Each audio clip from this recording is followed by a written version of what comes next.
औरत एक वो चीज़ है जो कभी मौन नहीं हो सकती।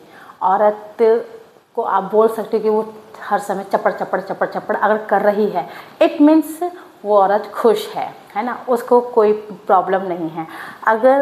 अगर पति आया है और वो अपने पति को सारी चीज़ें बता रही है कि आज दिन में ये हुआ और आज दिन में वो हुआ, इसका फ़ोन आया था, ये हुआ था, वो हुआ था, इट मीन्स उसको कोई प्रॉब्लम नहीं है, वो खुश है ना। तो कोशिश करनी चाहिए कि आपकी वाइफ मौन ना हो। अगर आपकी वाइफ मौन है, आपको कुछ नहीं बोल रही है, तो ये बहुत बड़ी बात है। आपको उसके मौन को समझना चाहिए, है ना। आपको देखना चाहिए कि वो क्यों मौन है ना।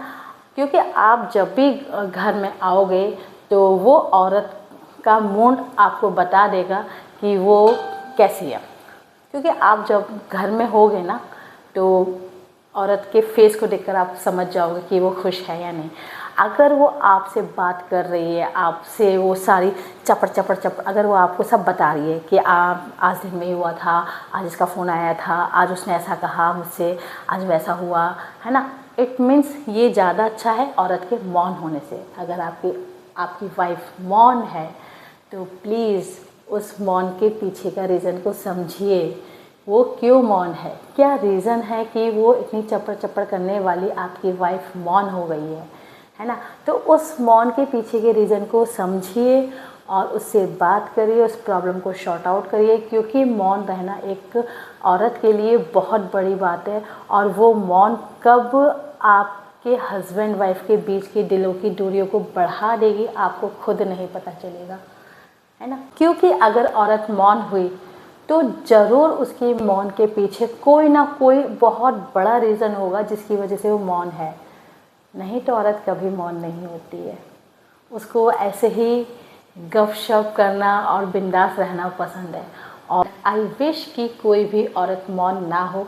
अगर कोई भी औरत मौन है तो प्लीज़ आप मौन के पीछे का रीज़न को जानिए, पहचानिए और उससे बात करिए और उस रीज़न को शॉर्ट आउट करिए। क्योंकि आप एक हेल्दी इन्वायरमेंट अपनी वाइफ से ही क्रिएट कर सकते हैं। अगर आप अपनी वाइफ को खुश रखेंगे तो आपके घर के सारे काम आपकी वाइफ करती है। अगर आपकी वाइफ खुश होगी, आप जब घर में आएंगे तो आपको वो खुशी वाला माहौल मिलेगा। अगर आपकी वाइफ अंदर से टूटी हुई है तो वो घर में शांत रहेगी, और जैसे ही आप घर में एंटर करेंगे तो आपको बिल्कुल शांत माहौल मिलेगा। आप सोचिए ना, आप घर आए, गेट किसने खोला, बच्चों ने या फिर वाइफ ने। लेकिन घर आके अगर आप एक रूम के अंदर बैठ जाएंगे और फ़ोन चलाते रहेंगे और वाइफ पर ध्यान नहीं देंगे तो उसको भी तो बुरा लगेगा ना, है ना।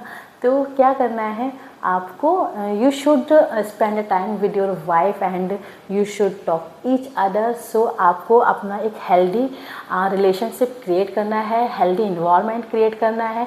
भाई देखो, हर हस्बैंड वाइफ के बीच में लड़ाइयाँ होती हैं, लेकिन हमको क्या करना है कि आजकल का जो माहौल है वो कुछ ज़्यादा ही स्ट्रेस वाला हो गया है। तो हमको किसी से कंपैरिजन नहीं करना है। हमको अपना खुद का हस्बैंड वाइफ का जो रिलेशन है उसके बॉन्ड को अच्छा करना है और उसको एक हेल्दी रिलेशनशिप क्रिएट करना है, जिससे कि हमारा जो हेल्दी रिलेशनशिप होगा उसी हेल्दी रिलेशनशिप में हमारे बच्चे बड़े हों, है ना। उसी हेल्दी इन्वायरमेंट में हमारे घर के बाकी के लोग भी उसी इन्वायरमेंट में ही ढलेंगे, हमारे बच्चे भी उसी इन्वायरमेंट में ही ढलेंगे।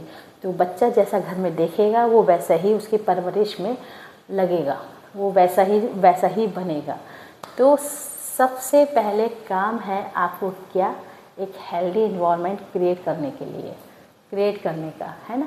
हेल्दी इन्वायरमेंट क्रिएट करिए, अपने घर में खुशियाँ लाइए और प्लीज़ अपनी औरत को मौन मत होने दीजिएगा।